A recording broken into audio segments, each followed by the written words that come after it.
Anxiety. Everybody has it, even your dog. Today we're visiting with Dr. Katie Woodley. She's a holistic vet in Colorado, and we're going to be breaking down how to treat your animal's anxiety holistically. I'm Michael, your host. We're here with Dr. Katie Woodley today, and we're talking about anxiety, and I always say everyone has it, even our dogs.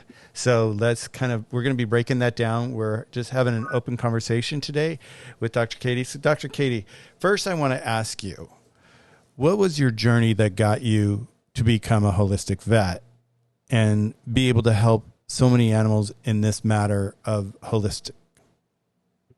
Yeah, so I originally started off as a conventional veterinarian, just like everyone else.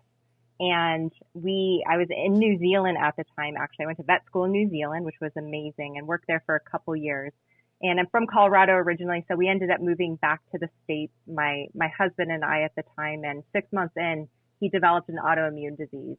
And, we were told that there was nothing else you could do other than strong immunosuppressives, and a lot of times they don't work very well.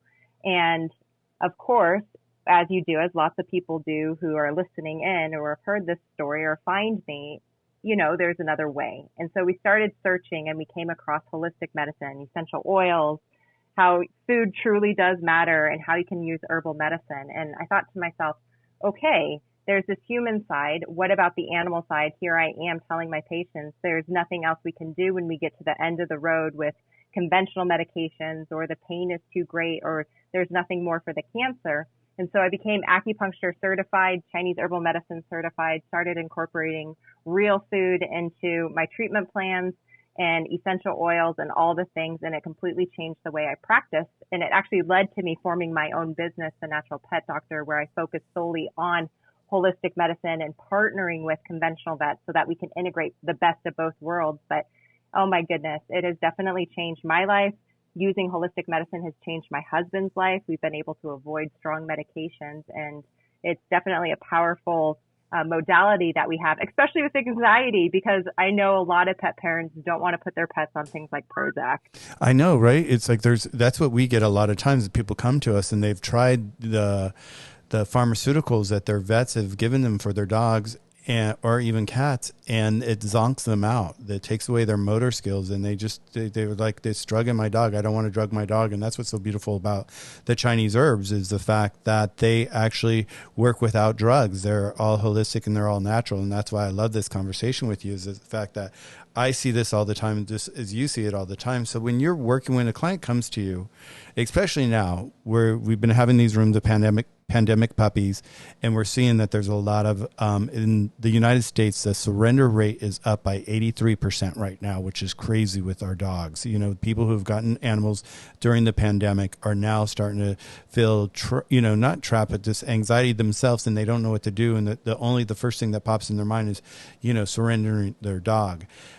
Because their dog has anxiety and they don't know how to deal with it. So where do you start with a pet, let's say in the lockdown, that's coming out of the lockdown, and there's a lot of them that we see? How are we going to treat these dogs?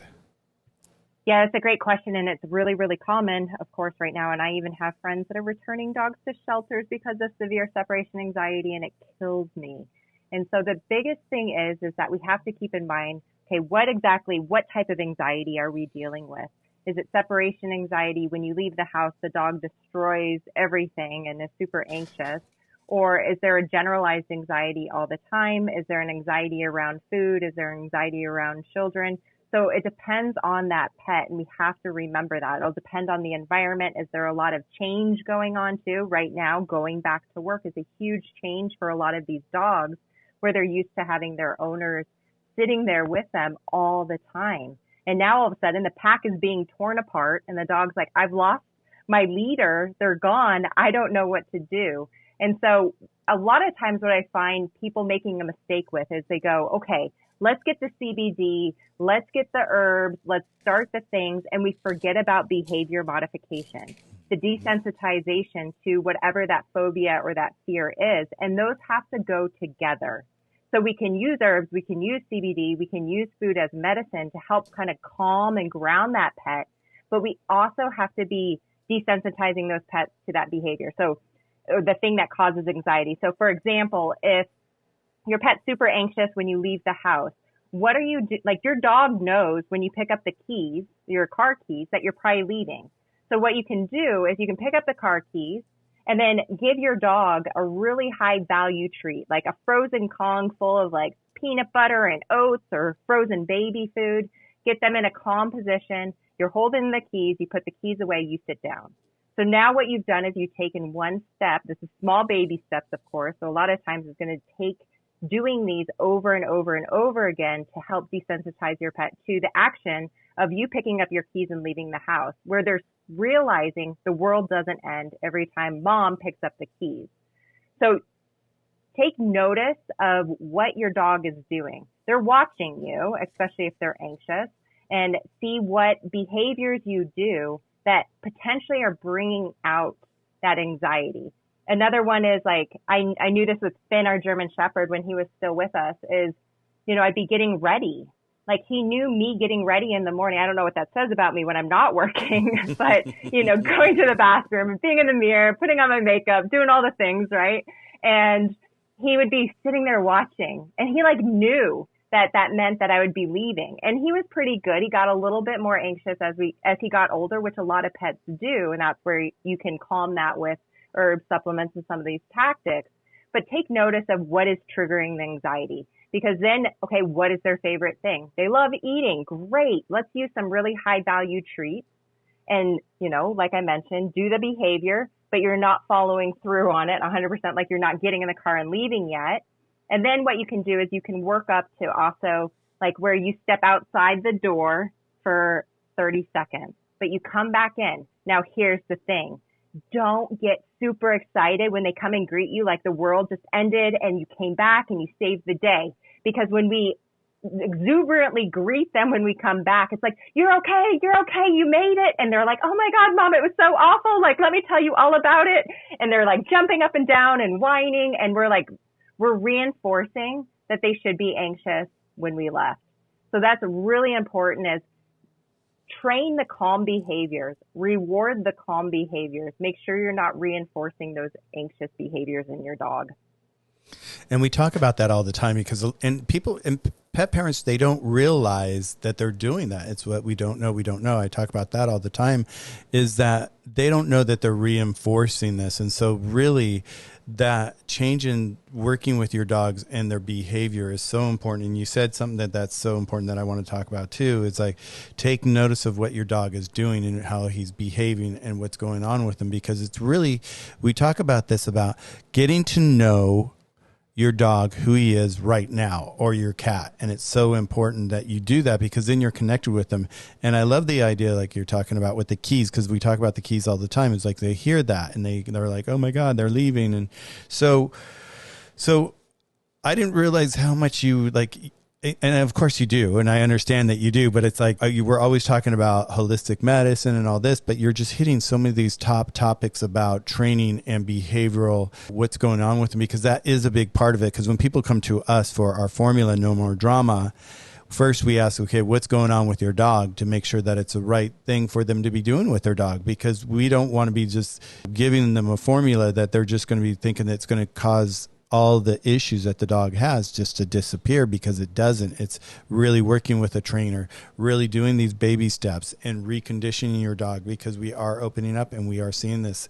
So the other thing that you mentioned that brought a note to me was, what type of anxiety? Separation? Is it change? Is it general anxiety? Let's break that down a little bit. How many different like anxieties do you think a dog has? Oh, wow. Okay. So, I mean, when we're looking at anxiety, the thing is that if you have a pet that has severe anxiety, I highly recommend working with a behaviorist. So a lot of veterinarians are not equipped with the tools and the techniques to be able to like break through some of these really hard anxiety behaviors. And that's where it's really important to make sure you're using the professionals that are doing the thing every single day. A lot of vets, we're doing like conventional veterinary. What do you see most of the time? You see preventative wellness. You're doing vaccines. You're doing blood work. You're doing those types of things. So that's really important. But when we think about anxiety, and Of course, separation anxiety is like one of the most common, especially right now with the pandemic. And so that can be one of the harder ones to work through. This is the one where we see dogs that are put into a crate and you leave the house and you come back and they've literally tried to chew their way out of the crate and broken teeth and they're bleeding and it's a nightmare. It's awful. And so that is typically, you're going to know that it's a separation anxiety when you leave the house and they freak out. But there's also things like noise phobias. So this can be where it can be really hard to identify what is the source of anxiety for your pet. Is there something that's happening where next door to you, your neighbor, you leave the house for the day to go to work and you think it's separation anxiety, but the guy next door is like shooting off guns every day for target practice and you would have no idea if you weren't at home to hear it. Or specifically for cats, this is really common. I've actually had this happen with my own cat, is that you go to work, you come back and your cat's peeing all over your house and you're like, what just happened? And the neighbor's cat decided to come and look in your window and sit and stare at your cat. And your cat is like, what the heck? This is my territory, but you're on the other side of the window. So there can be like territorial things that are happening that are creating anxiety, that are creating behavioral issues. So if you're finding that you're trying some of these techniques and it's not working, one of the most powerful resources to get is a camera. And I actually have especially if you have multiple pets and you're not sure who's doing what, if there's damage or things like that, but getting a camera in your house so that way you can start tracking like who's doing what, especially like cats with litter boxes, who's pooping outside the litter box, who's peeing outside the litter box, which dog decided to rip apart your couch, and a lot of times you come home and you can tell, but there's some dogs, that aren't as confident and they act like they always did it wrong, those sad looking dogs, but it was the other one. They're like sitting there chewing on a bone, like what? The couch needed to be destroyed. And so those are all the things, like, it's true. Like anyone, you can see all the memes, like people make memes from this. They're wearing like little, collars and they have like the poster board on them that said, I ate mom's shoe and I'm not sad about it, or like, things like that. But, it's funny to laugh about, but when you're in the midst of it and you're trying to fix it, of course, that's really super stressful. So that's where I think it's really important to, if you have a pet and you're at your wit's end, or even before you're at your wit's end, hopefully, and you're identifying some of these problem behaviors, find a good behaviorist, ask your veterinarian if they do that, because there's a lot of vets that have like special interests or passions for this. And if they don't, ask them who they would recommend or refer you to. And there's some veterinary behaviorists out there too, but there's some really dang good pet trainers out there that aren't vets. And I know, Michael, you do a lot of rooms with them. So I think that's really important, and not necessarily getting hung up on what's the name. Like that's kind of yes, we need to identify what type of anxiety is happening when it occurs, so that way we can adjust it, desensitize, treat it. But also, the other thing that I tend to look at when we're looking at anxiety, and this comes back to Chinese medicine and a holistic approach, is what else is going on in that body? A lot of times these anxious pets have a GI tract that's off. They get sensitive where they get anxious, they have bowel issues, they're getting diarrhea, they get vomiting every time that they have anxiety, or they have a liver problem, or there's something off in their systems. And so this is where we can't forget to go internally and start looking for these imbalances. And Chinese medicine, a lot of times we see like, if there's chronic stress, there's been stress, oh my goodness, over the past year, every single one of us has felt some degree of stress from what's happened and all the changes that have occurred, and our pets absorb that. But a lot of times what happens from a Chinese medicine perspective is that stress can actually cause what we call liver qi stagnation. So all the organs and everything in the body is connected, right? And if a system is off, it will affect the heart, which is where Shen. So Shen is like the spirit, the mental activities in the body. And if something is off at the liver, it can affect the heart because those are connected, and it can disturb the Shen.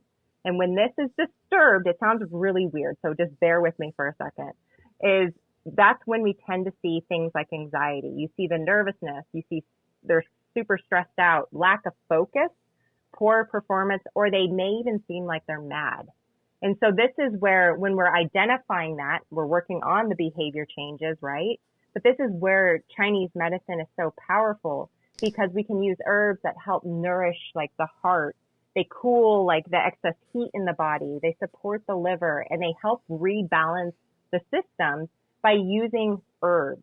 Herbs specifically chosen that work synergistically together that will relieve those symptoms. So rather than reaching for something like Prozac, which, yes, there is a time and a place. If your dog is destroying themselves, breaking all their teeth, causing harm to themselves, yes, use those medications while you're doing all these things.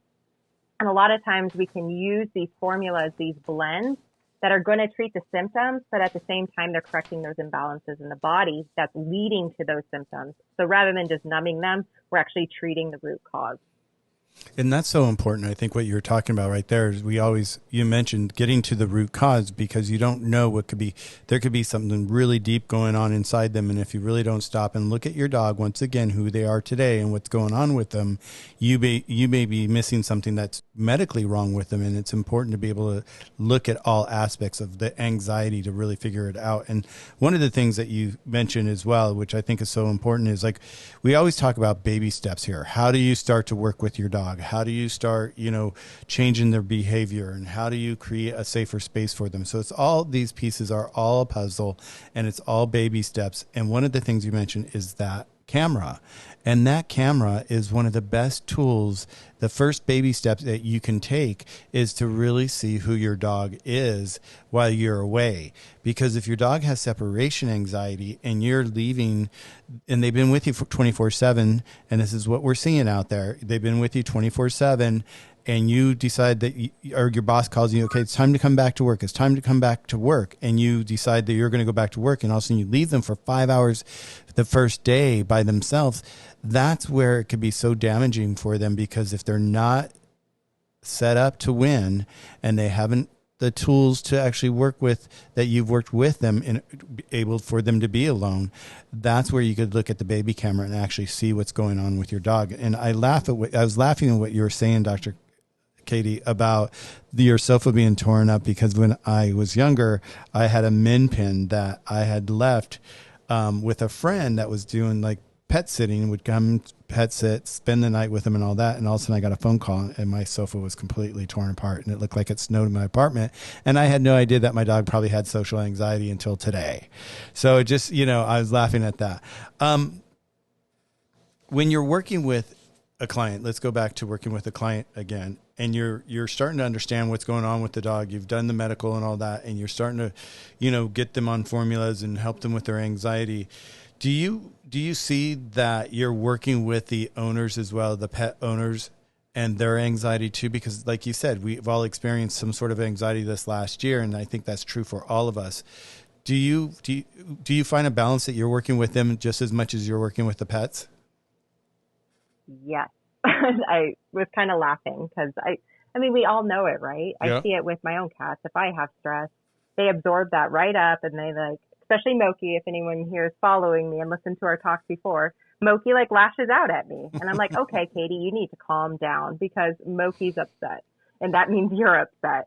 And so your animals they're a true reflection of absorbing your emotions. And I find it so fascinating because I would say about 90% of my patients that I work with today have the same medical conditions that the pets have. And so it's we'll probably get halfway through the conversation, like, oh, I totally understand what that means because I have this condition, or I have that, or yeah, I'm working through this too, or I have severe anxiety right now about leaving my house. And I'm like, oh, that's why we have some anxiety in the pet too. So it's all coming together. It all plays a part. So, I am a veterinarian. I am not a therapist for people, but also a lot of these principles do apply for people, right? Going back to self-care, that has been lost so much, and we get busier and busier. And, that's the first thing I throw out of the window is too busy. Nope. Can't meditate. Nope. Can't sit and journal. Nope. Can't drink my tea at night. Got to keep working. Got to keep going. What does that do to you? You sleep less. You don't get good sleep. And your pets also are up with you. My cats sit with me if I work late at night. They're right here looking at me. And that's the thing we have to keep in mind. Everything we're doing, our pets are sitting there watching us. You know, there are some pets that are very individual and they prefer to hang out by themselves, but for the most part, most of our pets are going to be absorbing what we're doing.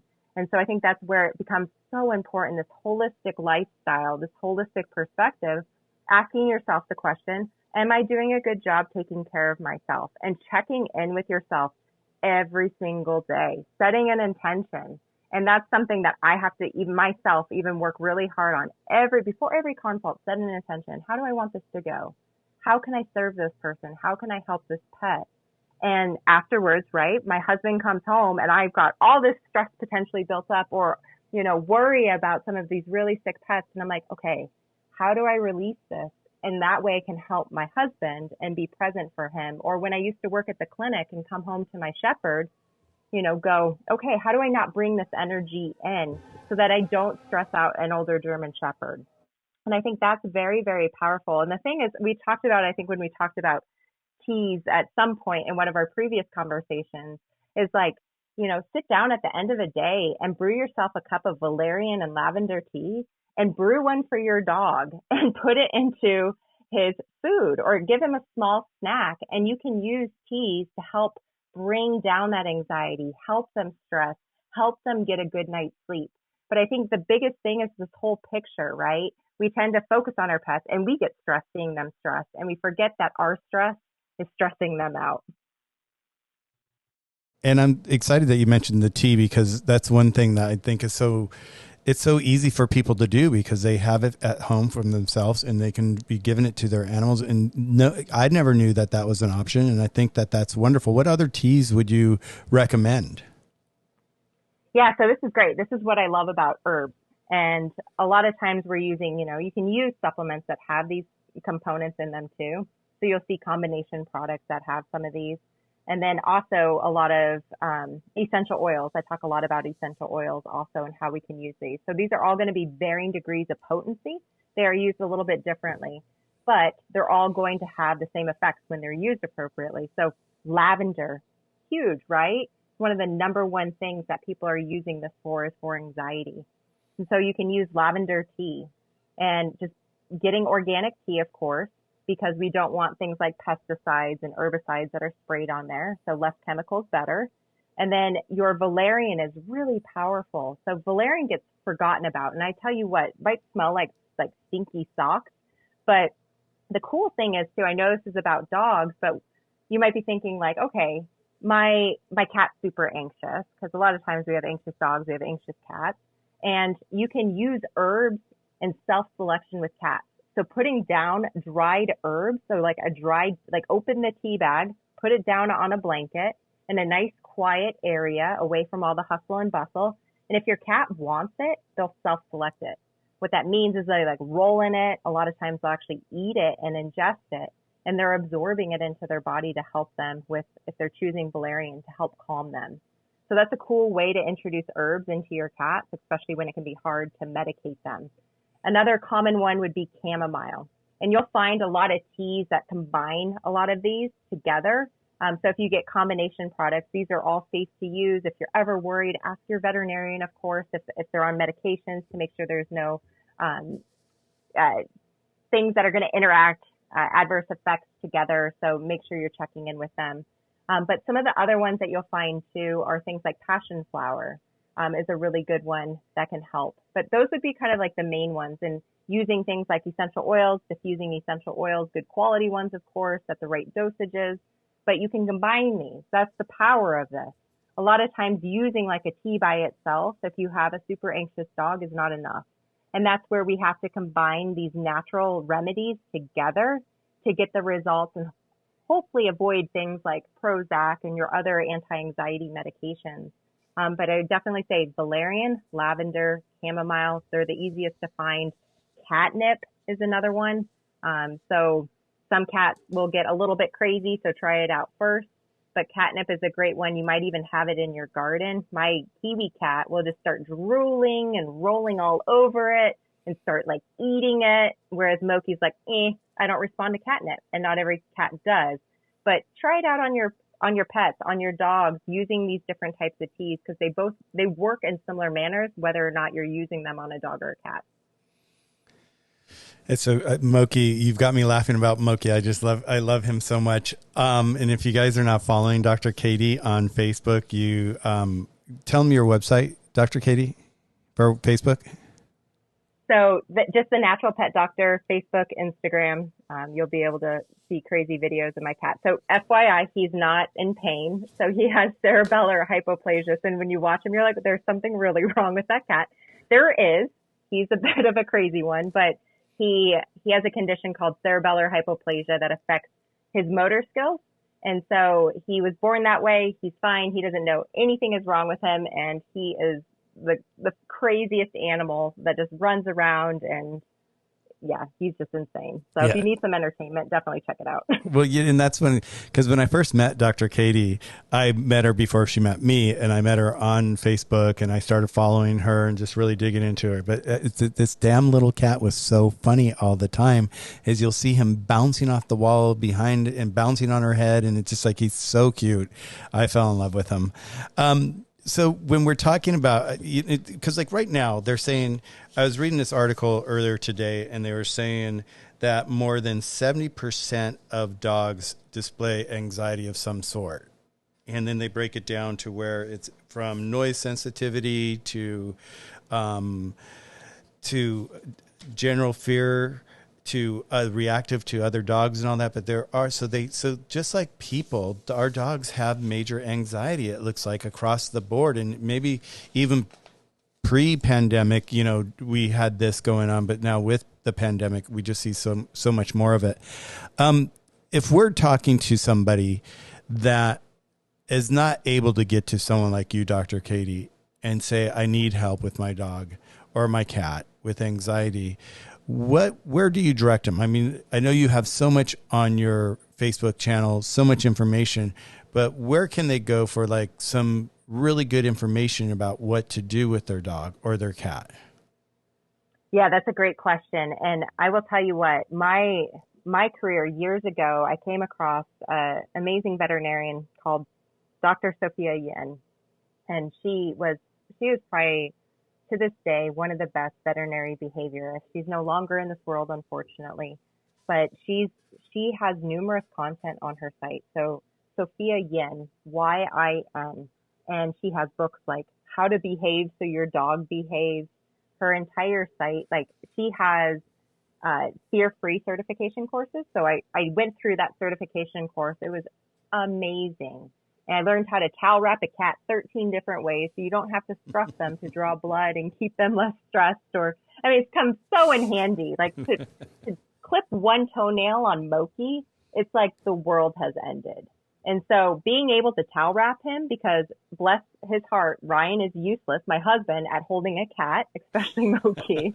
So being able to towel wrap a cat has been like one of the best gifts I've ever had, other than learning about holistic medicine, of course.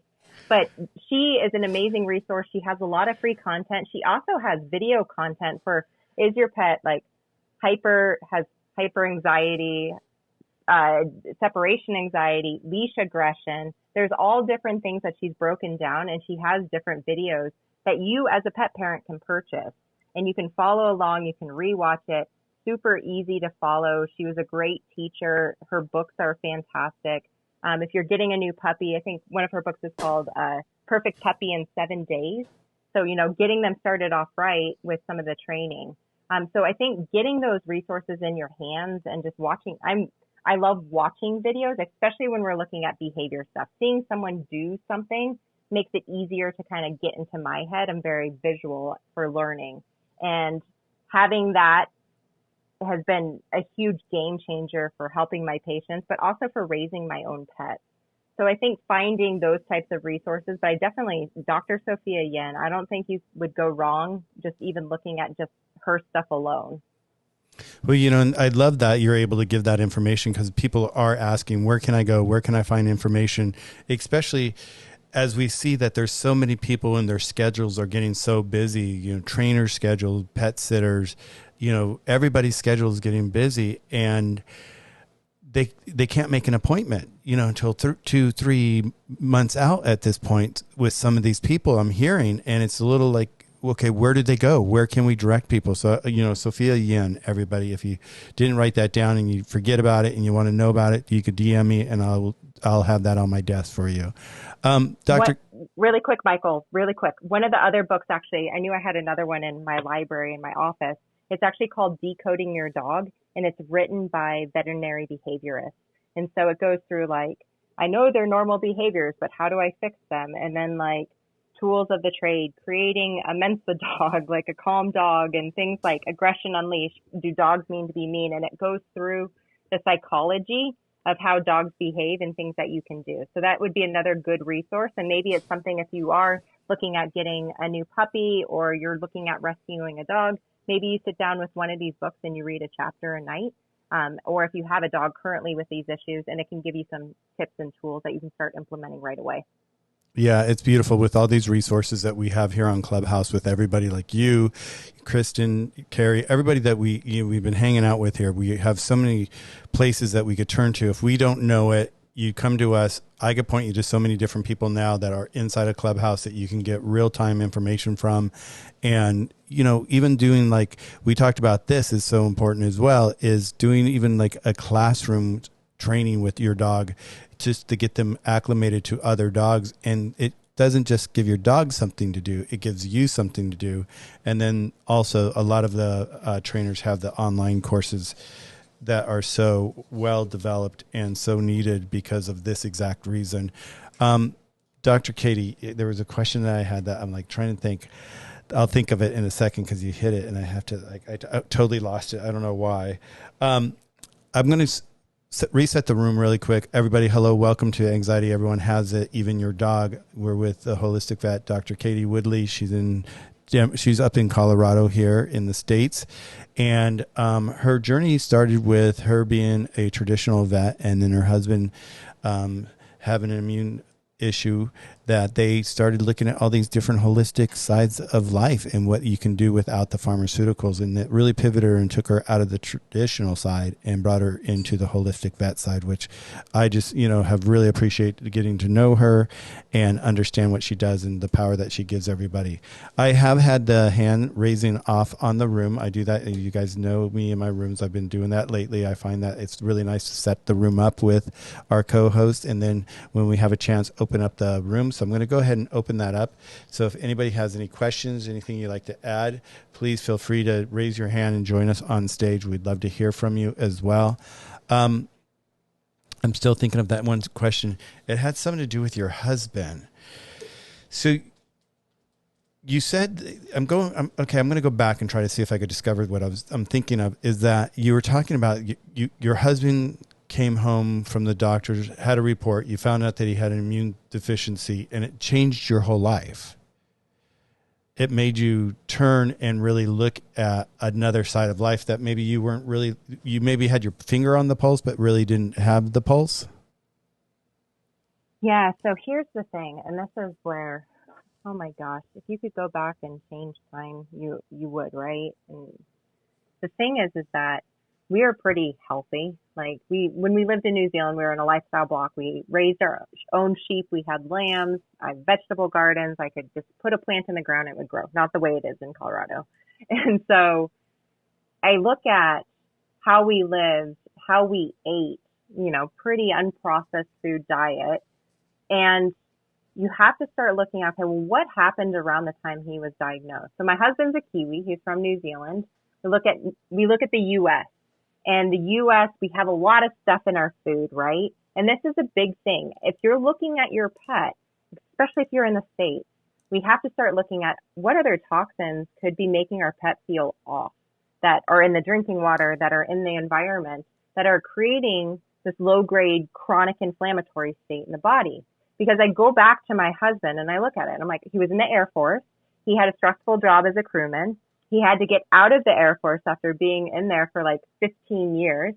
I made him move to the States, which, is a big deal for someone that has not moved internationally.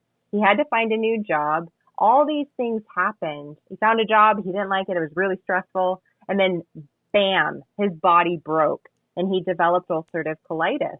It affected his GI tract. So this is that gut-brain axis where we have anxiety. And I was talking earlier about a lot of these pets, a lot of people who have anxiety also have a gut issue. And it's our microbiome, like calling out for help, saying like, something's wrong, the body feels off and you don't feel good.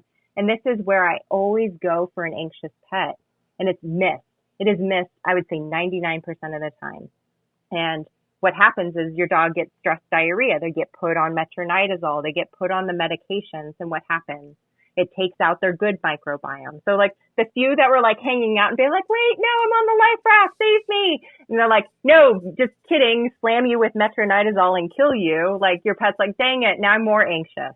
And this is why you see your pets get more anxiety each time they get a drug, each time they get a vaccine. And that might not happen because the body's coping and they're able to right now. They're strong enough. But there comes a time, and each person, each pet is different, where the body can't take any more and it breaks. And it depends. It could be like very small things, or it can take a lot before, like a big beating before it breaks. And that's why it is so important that if you are noticing like a little bit of anxiety, like, you know, they seem a little bit more anxious on their walk, or they seem like a little bit overexcited when I come home. They weren't like that before, or you're noticing softer stool when they do get anxious. Take note. Make the changes now before it becomes a problem, like an autoimmune disease that is a lot harder to fix. And I can tell you personally from my husband and also treating hundreds of pets with autoimmune diseases, with GI diseases, with cancer, with allergies. These are all on that threshold, on that spectrum of chronic inflammation, and the body decides it can't take anymore. So take notice of that and do something about it before it's too late. Now I know where my question came from, and you hit it about your husband. I knew it had something to do with your husband, and the fact that you're always talking about how holistic health for your pet. When you start with your pet, you have to have, I'm going to say this word, tenacity, and you have to have accountability, because being holistic takes time. It's not something that someone can say, oh, today I'm going to be holistic for the rest of my life. It takes time to really build up that momentum for yourself. And I say this because what you've done for me, Dr. Katie, is in these rooms, listening to you and then listening also to Narelle and everybody else about nutrition. I've pivoted my whole nutritional, input to my kitchen is completely different than it was 3 months ago. And at first I was like, my stomach was, I hit a point, I don't know, in my age or whatever, my stomach was bloated, and I was like, what is going on here? And I couldn't figure it out. And Dr. Kyle gave me some Chinese herbs, and it helped with that and got my stomach back into alignment. And it's really important what you're talking about with the pets too, is finding out what's really going on with the pet, because if it is some GI or if it's something with their immune system, it's so important that you find out what that is so that you can get to the root of the cause. And so where I'm going with this is I want to go, once you find the root of the cause and you start to know what the program is that you're going to dive into to change this issue for your animal, it's baby steps. And I would love for you to kind of break that down, because you mentioned that in one of the rooms before where, you don't get on an herb and all of a sudden it's going to start working. And that's the same with some of our herbs, is like you have to be on it for a few days or 3 days before they start getting a result. But once you're on it and those herbs start to build up inside your system, that's where the magic happens. So can you talk about like that slow step into becoming holistic with your animals? Yeah, that is a great point, because, at the end of the day, we're all geared towards the conventional mindset. No matter what, like whether you're holistic or not, we want immediate results, and you don't get it right away. And so it can be frustrating. It can be hard. And that's where small baby steps are so important, because it makes you feel like you're getting a win. And that is so powerful and so needed, because we're with my own husband. That was back in 2013. He was diagnosed, and, each day is part of the journey, and some days are worse than others. He's doing fantastic right now, knock on wood, but we still have to work at it. And it's the same with pets. And so I think the biggest thing is that there's all sorts of different areas that we look at, right? When we're looking at a holistic health, holistic life for your pet, it comes down to food, the emotional aspect, the gut health, your immune health, the environmental health. And we have to look at what is easiest for you in your lifestyle.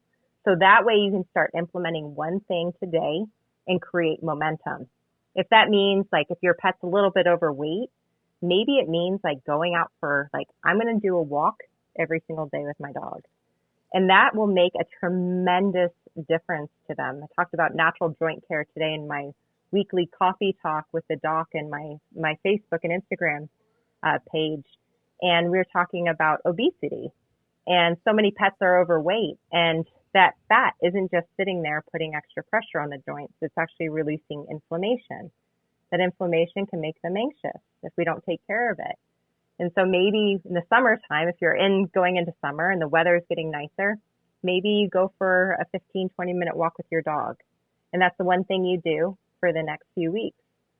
And then, okay, well, what else? Okay, she just mentioned like gut health is so important. And food is the foundation for health. What can we do? What can we change? What can we adjust?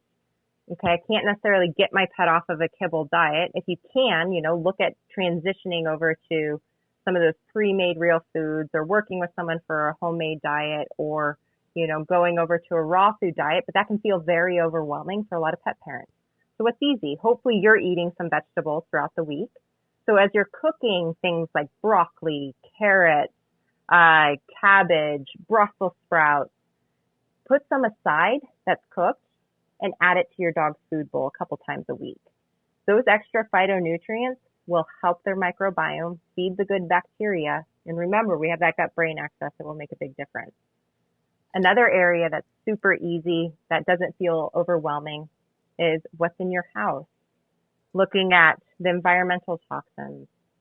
Looking at, okay, I am using a cleaning product that is it's got some chemicals in it. I don't even know how to read those names. What can I change out? And going to a more natural cleaner. And, maybe next month that's what you change, or you change the laundry detergent. So you're reducing the amount of toxins.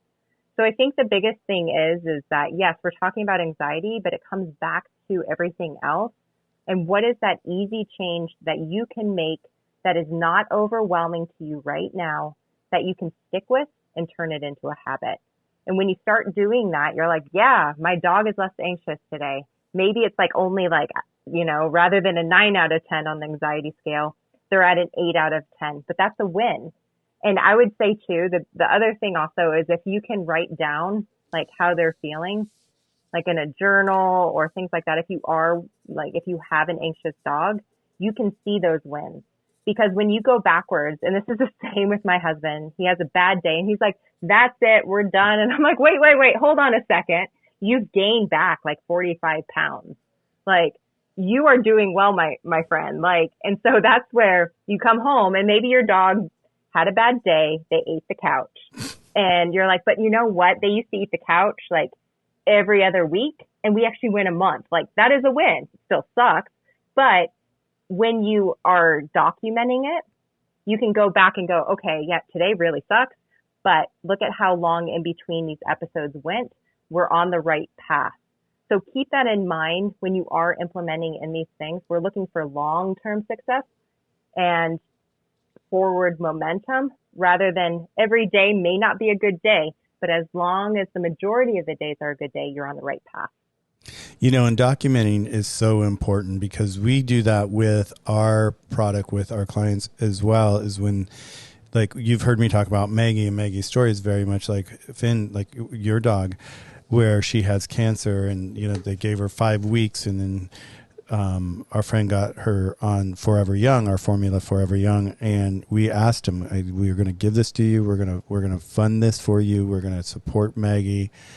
But what you have to do for us is you have to like log every time you give it to her, how much you give it to her, and the time of day. And he did. He was really diligent. And it's interesting because he actually took her to his parents' house for the weekend last weekend.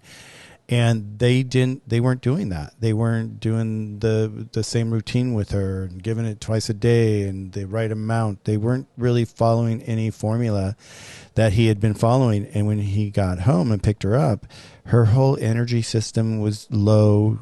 Her disposition was low. You could see she was depressed. And he brought her home and got her back on the routine as he went back to his notes to see exactly when, how, and by this time it's been now, she's going on her eighth month, which is so beautiful for us to see, is that he knows now that it is a regular discipline process to stay on this formula for her health to be where it is today. And that's, I think, everything that you're talking about, Dr. Kate. It's so important. These little steps, is making that first mark on the piece of paper and saying, I'm logging this, because it becomes a photograph for us so that we could look back and see the scene and step away from the scene and actually see what's working and what's not working, or where they have more anxiety. Like you said, it could be not a 9, it could be a 7 or 5 or whatever, but at least you're able to start to pinpoint that, because that's really going to give you the description of what you need to do. In doing this, you talked about the weight chart, and I love that you brought the weight chart up, because we were talking about that the other day. A lot of people's dogs are overweight, and it's not necessarily that they intended their dog to be overweight, but it's just kind of like what media tells us, or we see the dogs on the bags, and or the amount of food that you're supposed to feed your dog on the bag is a lot more than maybe you need to be feeding your dog. So one of the things we talked about with the food is, if you do see, you could go on to the web and pull up the dog weight chart, and you can see the body types, and you want to be, I think, between a 4 and a 6 on the scale of 9 that they have with your dog. And if not, just reduce your food by 20%. What other things would you help with that diet? Because like you said, it's so important, not just for the joints, but for their overall system, that they're not being, triggered by inflammation or whatever else. What else would you talk about in order to them to help get their dog at the proper weight? Yeah, that's a great question. And what's really interesting, right? For anyone who's ever tried to lose weight, you'll relate to this. It's not necessarily about reducing your calories in, right, versus calories out. So you could cut back all your calories and go and run a marathon, and then you have a friend who's like eating 10 times more than you, and they're losing weight. Why does that happen? And a lot of times it's because of the carbohydrate content. Are they eating more? Are you eating more processed foods? And this can happen with our pets. And if you've ever had a dog on a weight loss plan and you go onto like the prescription dry food weight loss diet, you'll know what I'm talking about, because your dog suddenly seems like they're starving and you're like, I can't do this. Like, yeah, I'm cutting it back because I know they need to lose weight, but like they're getting in the garbage, they're stealing table scraps. And it's because those processed foods are high carbohydrates. A way around this is, if you are cutting back 20% or 15% of that kibble, what you can do is that you can actually fill up them with higher fiber vegetables. So things like steamed broccoli. So they're going to feel more full. You're adding in real fiber rather than like a processed fiber. That's going to help them. But also, ideally, if you can start transitioning them, or maybe a couple times a week, you get like those pre-made home cooked foods that are really popular now. And it doesn't have to be all the time, because it can get expensive if you have a 75-pound dog, but it'll make the weight loss easier. They'll feel more full. And also you're putting less chemicals into them. And so that's really, really important. But start adding in those real foods. I'm such a huge advocate for real foods for our animals. Of course, if you want to do a homemade diet, make sure we're balancing it. There's resources like balanceit.com that you can actually go to and create your own homemade balanced diet. So it's a great resource. You can use your own supplements, or you can click like your own supplements, and it'll tell you like what human supplements will make that diet balance that you create. So you can use foods that you can get, that you can cook for your dog. And we cooked for our German Shepherd, Finn, and I tell you what, like it was great. And it took a little bit to get used to it, because he's 75 pounds. So it was a lot of food each week. But once we got into a routine, it was like, okay, this is easy. We got this. And I knew what was going into his body. And it was part of like my love to him, like a gift to him. Like, here you go, buddy. Like, here's this amazing food, doing the best that I can for you. And it's like made with love. That sounds ridiculous, but it's true. And he loved it. And I think that's a big part of looking at food as medicine is, okay, is this kibble diet really fulfilling all the needs for our pets, especially if you have an anxious dog? I see it over and over and over again. When we're able to get more real foods into them, that anxiety starts going away a lot faster. The extra weight goes off of them a lot faster. They feel better. They're less prone to other diseases. So definitely start looking into that. I have a blog post on my website, The Natural Pet Doctor, for the top 11 foods for reducing anxiety. And it's simple ones that you can find. Things like turkey. Turkey is high in L-tryptophan amino acid. So, you know, you get a turkey hangover at Thanksgiving. But the other cool thing about that is when we look at it from a Chinese food therapy practice, a lot of these anxious dogs are hot.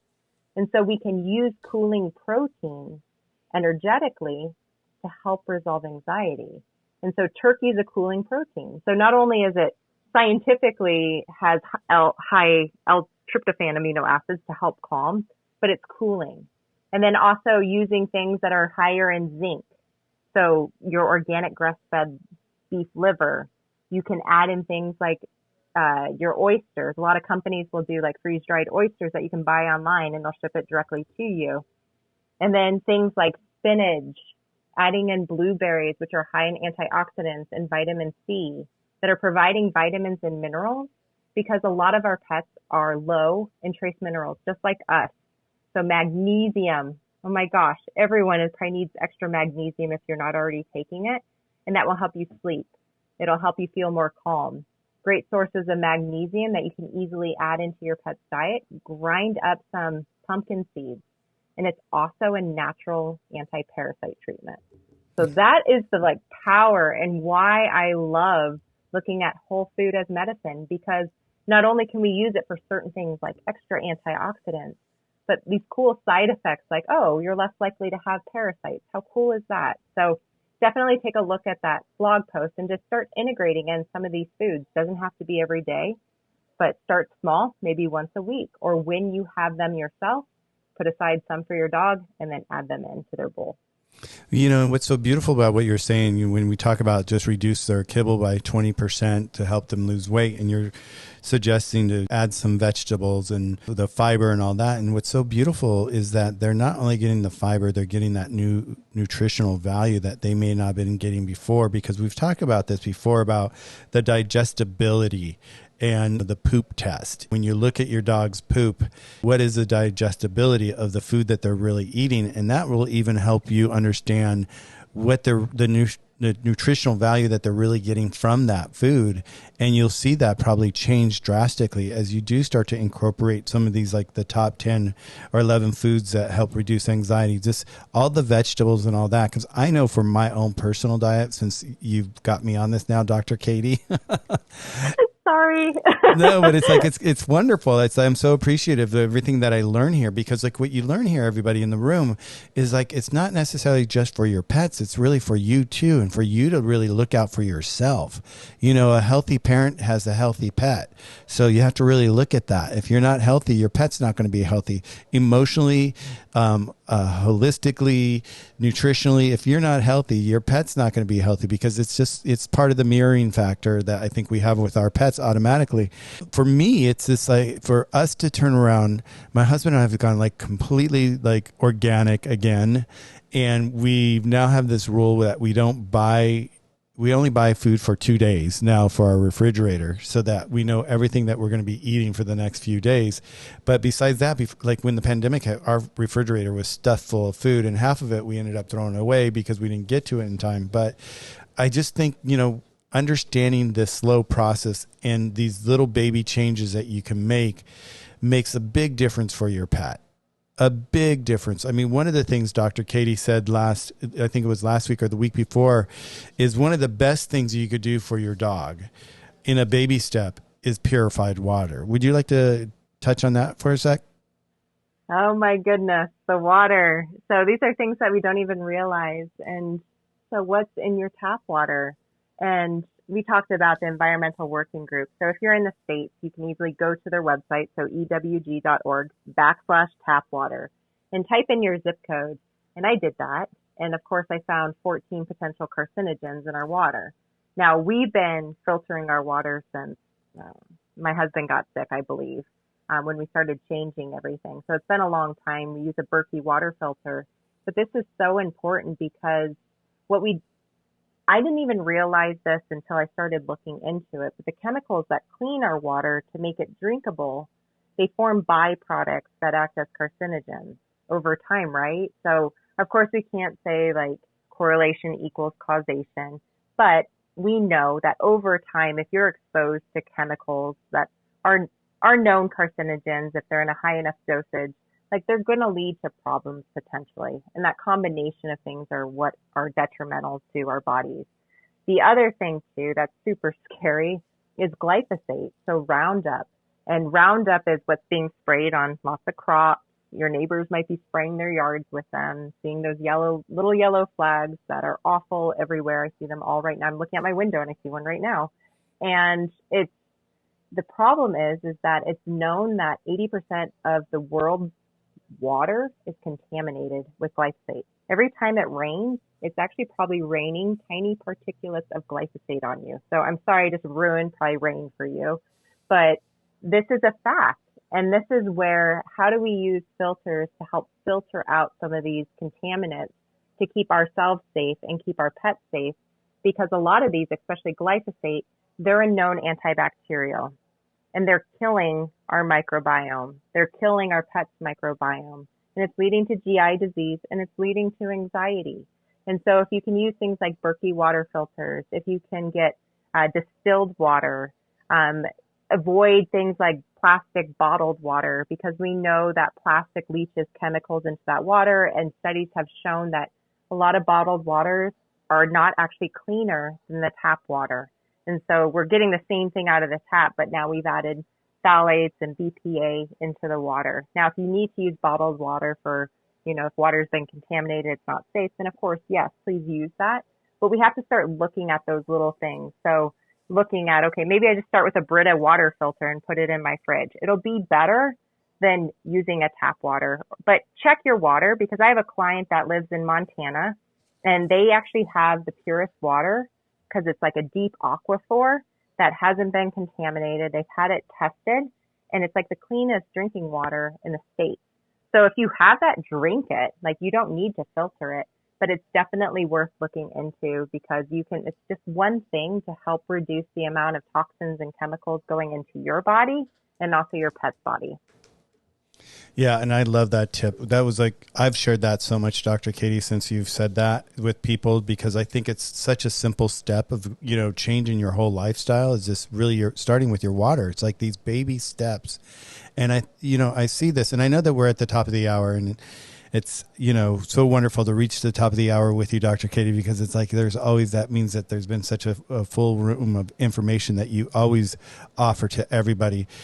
Everybody, if you're not following Dr. Katie, follow her. Definitely, check out her website, check out her YouTube. It's so informative. You're going to find so much information there, and it's easy. It's the naturalpetdoctor.com, or on Facebook, you can find it there as well. She's got so many wonderful articles for you to read and print out and have in your hands, and just understand this holistic journey. If you're on it, or you're thinking about getting on it, or you're just thinking about maybe just cleaning up your lifestyle a little bit, do it for yourself, do it for your pet, do it for both of you. Dr. Katie, I want to thank you from the bottom of my heart once again that you're here. It's so nice to see you. It's nice to have this room with you and experience all this knowledge with you, and just be able to share this information. With that, we can go ahead and close out the room. Nobody had any questions. Thank you for hanging out with us today and listening to Dr. Katie and I. Dr. Katie, is there anything you'd like to close the room with? No, thank you, Michael. I appreciate it. And I love that you introduced me to Clubhouse and being able to share the message even further. And if anyone here has questions, like Michael said, definitely check out all the free information we have. And you can always send me a private message and I can direct you to the info that you need, or if you need any personal consults, we do offer telehealth pet parents anywhere in the world. So appreciate you all for taking time to be here more and help your pets thrive. Yeah, and I love the telehealth. I mean, that's the key of life today is like we have that opportunity to actually work via the computer and just talk to you. And I love that you have that service and you offer that because there's so many people that aren't out there like you that we need to have more of you. So it's so nice that we can get a hold of you. So nice about being here on Clubhouse is the fact that you hear it directly, fresh, right from, I always say, the horse's mouth, our horse's mouth. And we get to share this information, and to have Dr. Katie here is an honor for all of us, and we can all learn from her. I definitely have for my health. You can for your health, your pet health. So with that, I'm going to go ahead and close out the room, everybody. I'm Michael. I'm out. Everybody have a beautiful day, and thank you for joining us today. Thanks, everyone. Have a great weekend.